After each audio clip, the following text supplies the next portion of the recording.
हर कौम के मिलने जज्बात के साथ ये प्रोग्राम आज हिंदुस्तान के गोशे गोशे में मनाया जाता है।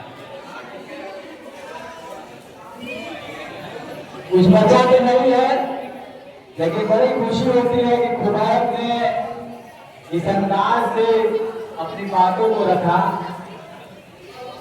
हम लोग का हौसला बहुत अच्छा हो जाता है। लड़कियां समय पर 10 मिनट दो, उसके बाद हम चल जाएंगे, क्योंकि हमने पूरा फुल समय जो है खुदावंद को दिया था। ये तो प्रोग्राम के आखिर में थोड़ा बताया जाता है। आवाज ना दो, उधर रहिए तो इधर देखिए। मेरे प्यारे बच्चे बच्चियों, बहुत अच्छा लगा तुम प्रोग्राम में शामिल हुए। कोई राष्ट्रीय गीत, कोई रस्म, कोई नाज शरीफ के जरिए पढ़ा। अंदाज अच्छा लगा, हौसला भी अच्छा लगा। ये आजादी है, इस आजाद हिंदुस्तान में हम अपनी कुर्बानियों को बहुत किया है।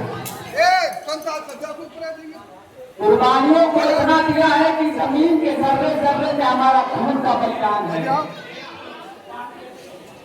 इस बलिदान में जो है इतिहास का पन्ना लिखा पटा पड़ा है।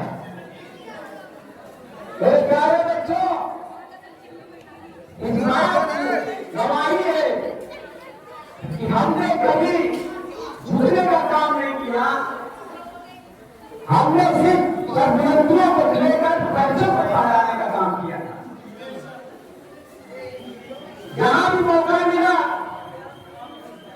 उस मौके को हमने छोड़ा नहीं। आवाज मत देखो,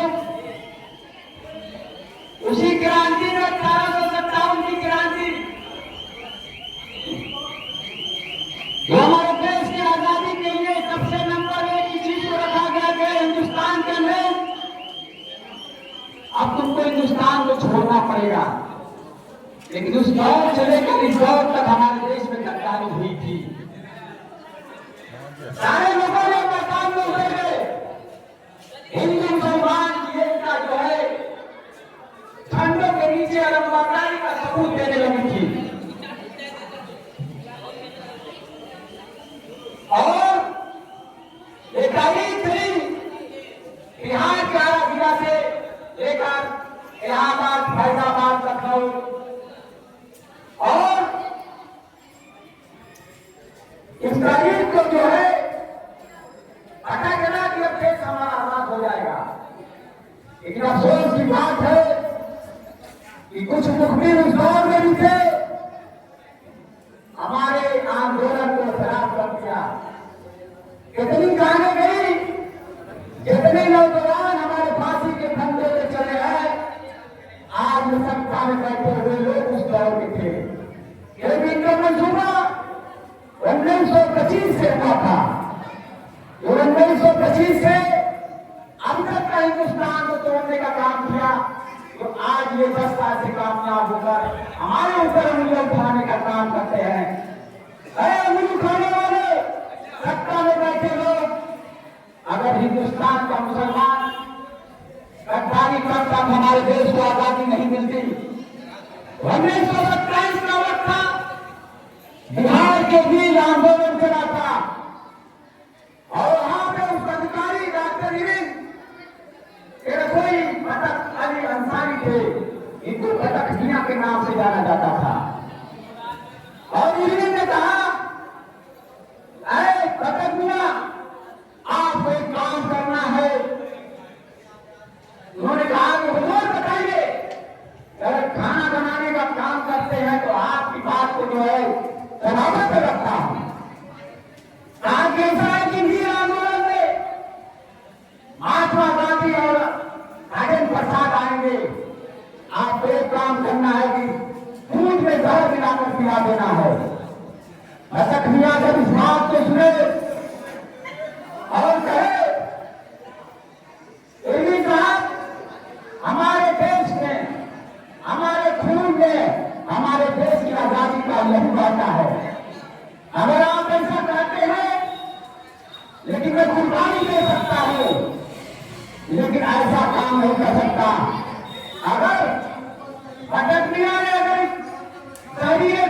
गिरा दिया होता तो महात्मा गांधी 1927 और राजेंद्र प्रसाद मौत के मुंह में चले जाते, देश की आजादी नहीं मिलती और हमारे देश के पहले राष्ट्रपति नहीं बनते। हमने हमेशा यह बताने का सबूत दिया है, ताकि आपको कहना पड़ेगा, कहा कि बिल्कुल नहीं हम करेंगे, जान चली जाएगी, लेकिन मैं ऐसा काम नहीं करूंगा। वो इंसान जो देश की आजादी के लिए अपने को बलिदान किया है, वो इंसान बहिष्कार करने के बाद गुजरात की ट्रेनियों में जब बैठकर बात किया, जब तबलीगी अलामत को दिया, अपने सूझ रूप को त्याग दिया, उसको मैं कभी नहीं कर सकता फांसी के फंदे पे आप चढ़ा दीजिएगा। कहा कि अटक भी आप ऐसा कर रहे हैं, गलत कर रहे हैं, आगे नहीं होगा, जान चली जाएगी, लेकिन मैं ऐसा गलत काम नहीं करूंगा, क्योंकि इतिहास लिखा जाएगा। लोग 1927 में अगर गांधी जी को राजेंद्र प्रसाद को मारने का काम किया मुसलमान था, लेकिन मैं ऐसा काम नहीं करूंगा। आने वाली कौन ये जब कहेगी तो हमसे कहेगी कि आज देख लीजिए मुसलमान ने हमारे महात्मा गांधी के खिलाफ काम किया, इतने के बावजूद भी आज भी हमारे ऊपर इल्जाम लगते हैं कि मुसलमान ने ऐसी गद्दारी किया। उन्होंने राजेंद्र प्रसाद को बता दिया कि डॉक्टर साहब ये प्लानिंग दिलाई गई है, ये प्लानिंग हमसे तो खराब हो रही है, लेकिन हो सकता है कि आपको जो है इस पानी दूध को पिलाया जा सकता है। वो होशियार हो गए, आप उनके नाश्ते पे जाइएगा, लड़कियां नाश्ते पे जाइएगा, पानी का गिलास या दूध का गिलास आएगा, आप बिल्कुल मत पीजिएगा, और कहीं साजिश आपके खिलाफ हो रही है, आपको जानलेवा हमला हो सकता है। राजेंद्र प्रसाद होशियार हो गए, गांधी जी के रूप पे खड़े हो गए, और जब वहां पे पहुंचे भटक मियां देखकर जो है आंख से आंसू गिरने लगे। आज मेरे हाथों से दहल पिलाने के काम किया जाता था, लेकिन अफसोस इस बात का है आज के दौर में जो इल्जाम हमारे ऊपर रखते गए, मैं बार-बार कहता हूं बच्चियां, अगर इल्जाम को दूर करना है तो तालीम को हथियार बना लो, धनजन को हथियार बना लो। अगर ये सारी चीजें तुम्हारे अंदर रहेगी, दुनिया तारीफ करेगी, लेकिन इतिहास के पन्नों में तुम्हारा नाम हमेशा रहेगा। उसके बाद ये सारी चीज होने के बाद डॉक्टर राजेंद्र प्रसाद महात्मा गांधी बच गए। मारने वाला कौन था? मारने वाला वही राज था। राज के सत्ता में बैठे हुए लोग, वोट से कैसे नापा के राज्यों के लोग 1948 में गांधी जी को शिकार बना दिया। गांधी जी राजेंद्र प्रसाद भाई नेहरू जी को, अब्दुल कलाम आजाद जी को 1950 में नापा के राज्य के लोग पीछे पड़े थे। ये हमारा इतिहास है। मामला हुआ पंजाब के अमृतसर में हुआ था। काले कानून का विरोध कर रहे थे। लगभग जो है पीछे के बच्चे क्या है, आप लोग क्या कर रहे हैं वहां पे? किसान वहां पे इकट्ठा हुए थे। सैफुद्दीन किचलू को जो है गिरफ्तारी हुई थी, उसका विरोध चल रहा था। उस विरोध में हमारे देश के सारे किसान हिंदू सिख मुसलमान थे। वहां पे जनरल एक आयत को आदेश दिया। देने के बाद उसमें गोलियां चलाई गई। गोलियां में क्या था? सबसे ज्यादा मुसलमान मारा गया। यह हमारा इतिहास है। उसके बाद उधम सिंह ने जब देखा जब उस हाथे में घुसा गया तो फिर लगाए हुए सैकड़ों की तादाद में लोग पड़े हुए हैं। घर में गया, देखा एक बच्चा बैठा हुआ था, आप निराश पे हो रहा था। उधम सिंह की उम्र 19 से 20 साल थी। देखने के बाद देखा कि बच्चा हो रहा है। लड़कियां शादी से बैठा लिए कहाँ गया? क्यों उधम सिंह ने कसम खाया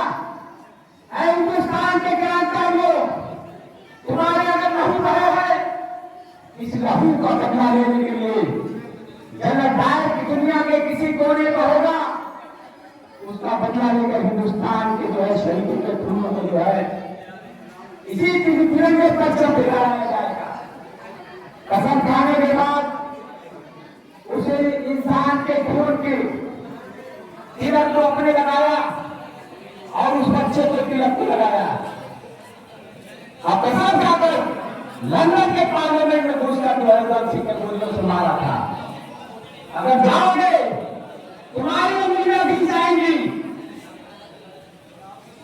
तुम्हारी उंगलियां गिर जाएंगी जलियांवाला बाग में, लेकिन शहीदों की लिस्ट खत्म नहीं होगी। ये हमने शहादत दी है देश के लिए। बलूचिस्तान का मैदान खान अब्दुल गफ्फार ने ऐलान किया था, सत्याग्रह का आंदोलन हुआ था। अंग्रेज कहे बलूचिस्तान के पठान पीछे हट जाओ, गोलियों के शिकार हो जाओगे। कहा कि हिंदुस्तान की आजादी के लिए अगर मेरा लहू भी बचेगा देना पड़ेगा तो कतई बर्दाश्त नहीं देंगे। कहा पीछे हट जाओ। लगभग 500 की आबादी थी। बलूचिस्तान के पहाड़ियों से जो है आंदोलन लेके गफ्फार खान डाल रहे थे। छोटे बच्चे नौजवान हुए सबको। अंग्रेजों ने कहा अभी वक्त है पीछे हट जाओ। आज बिल्कुल नहीं हटेंगे क्योंकि हिंदुस्तान की गरिमा हमारे ऊपर है। फिर वही गिलास की बात आ गई, मुसलमानों पीछे मत हटना, कभी इतिहास लिखा जाएगा तो सरकारी कहा जाएगा, लेकिन इतिहास में हमको शहीद करने का मौका हम आज मिला है। हम हिंदुस्तान को आजाद करने के लिए अपने सीने को चाक कर सकते हैं। हमारे लोग खड़े हो गए, छोटे बच्चे नौजवान बूढ़े खड़े हो गए। बलूचिस्तान के लोगों से कहा चलाइए गोली, गोलियां चलती गई, हमको गोलियां चली। 500 की तादाद में मुसलमानों को जो है छाती को गोली मारी गई। जब पोस्ट मास्टर हुए कोई ऐसी गोली नहीं थी जो पीठ के गोली में लगता हिंदुस्तान के अंग्रेज। अगर ये नाशक किस गई है, ये खून गए हैं, एक भी गोली अगर हिंदुस्तान के मुसलमानों के सीने से हट के पीठ पर लगी होगी तो मैं आज ऐलान करता हूं कि तहरीक में शामिल नहीं होगा।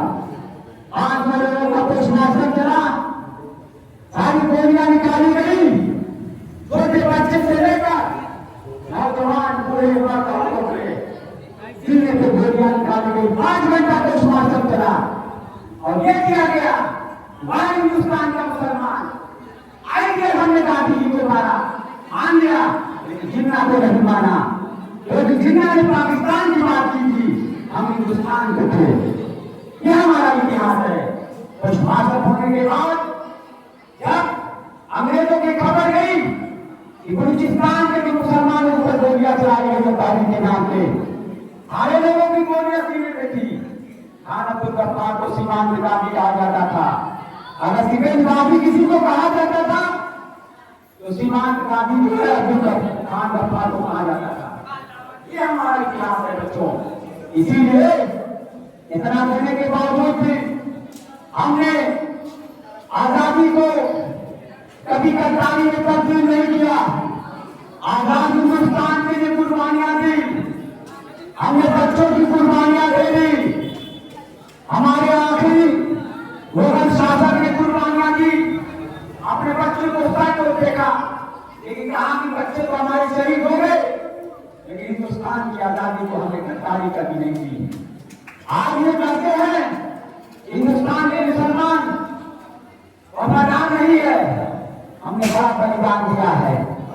इस बलिदान में 1867 की क्रांति, चाहे 1919 की क्रांति, चाहे 1932 की क्रांति, सबने हमने कुर्बानी देकर इतिहास की गवाही को दिया है। क्योंकि हमारा हिंदुस्तान हिंदू मुस्लिम की भाई का सबसे बड़ा सबूत करने का ये सबसे बड़ा तरीका था। साबित कर दिया हिंदुस्तान के मुसलमान के बच्चे, अगर तुमने कुर्बानी जो पढ़ा है तो दिल को जानना पड़ेगा, क्योंकि इतिहास मिट जाएगा। इतिहास नहीं पढ़ोगे तो तुम मिट जाओगे। और क्योंकि हमने इतिहास को साबित करने के लिए एपीजे अब्दुल कलाम को दिया, हमने इतिहास को बनाने के लिए हमने उस्मान ब्रिगेडियर को दिया, हमने इतिहास को बनाने के लिए हमने मीर अब्दुल हमीद को दिया। ये हमारा इतिहास है। इसीलिए ये सारे इतिहास को जानना तुम्हारा जरूरी है कि उस्मान ब्रिगेडियर आजादी मिलने के बाद भी हिंदुस्तान जब पाकिस्तान बन गया, उसके बाद ये नापाक इरादे जितना हमारे लिए नहीं मानते हैं, हिंदुस्तान में बैठकर हिंदुस्तान की तारीख को दबाने का काम किया, हिंदुस्तान में कब्जा करने की बात की। हमारे पीछे उस्मान ब्रिगेडियर बहुत नौशेरा आगे है, हिंदुस्तान के नौजवान आगे बढ़ो, हिंदुस्तान को आजाद कराया और नौशेरा के शेर का नाम दिया गया। तो आज के किले की मदद कराने वाले हैं उस्मान ब्रिगेडियर, मीर अब्दुल हमीद। ऐसे की लड़ाई में चाइना से लेकर हिंदुस्तान की लड़ाइयां हुई, उसने उन्होंने किया, कहा कि ऐलान कर दिया था पाकिस्तान के लोगों ने, क्या हमारी जुमा हिंदुस्तान के सरहदी पे होगी। तब उसके बाद मीर अब्दुल हमीद घर आए, घर आने के बाद इनको छुट्टियां बुलाई गई। मीर अब्दुल हमीद पाकिस्तान में तोड़े, आज हिंदुस्तान की जमीन को बचाए। क्या हमारा इतिहास, इस इतिहास को जानना पड़ेगा, वरना सबूत भी जाएंगे तुम्हारे।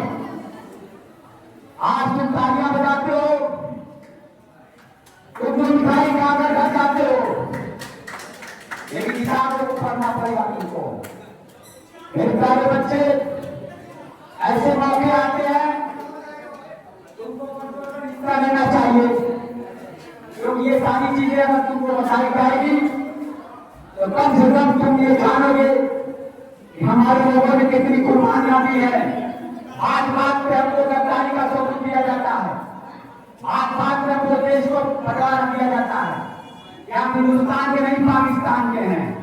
मैं ये कहना चाहता हूँ, हिंदुस्तान के सरहदी पे एक एक पल में खून है, हमारे लोगों का लहू है।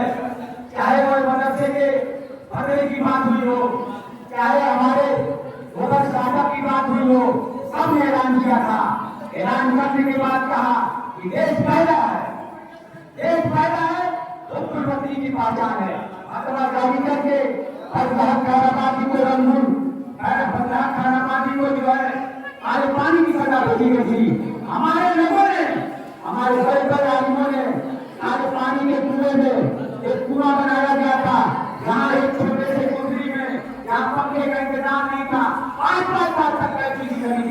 इसलिए ये आजाद होगा, हम तो चले जाएंगे, लेकिन हमारे इतिहास की गवाही देगा, हमारे ऊपर सच्चे कहेंगे, यही कहेंगे कि बंदा आबादी में हिंदुस्तान की धरती पे खड़े होकर धक्का जारी किया, क्रिकेट का गाने में डाला गया। तुम क्या जानते हो? ये इतिहास हमारा, इतिहास को जानना पड़ेगा। बातें बहुत ज्यादा हुई है, अब समय का अभाव है, मैं जो है अभिमान को बुला दीजिए।